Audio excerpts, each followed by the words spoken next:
আগের ভিডিওতে বলেছিলাম যে পটলে কীভাবে ফুল ছোঁয়াতে হয় দেখাবো। আর দেখে নাও কীভাবে ফুল ছোঁয়াতে হয়। এই দেখো কীভাবে ফুল ছোঁয়াতে দেখে নাও। এইভাবে পটলে ফুল ছোঁয়াতে হয়।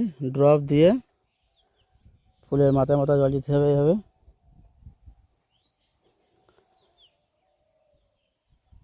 এইভাবে পটলে ফুল ছোঁয়াতে হয়। একটা একটা করে এরকম জল দিয়ে মাথা দিতে হবে এরকম করে।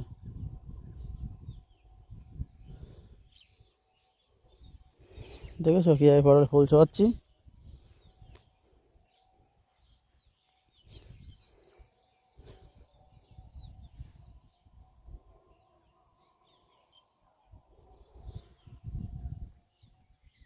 এই দেখো পটল ধরেছে গাছে।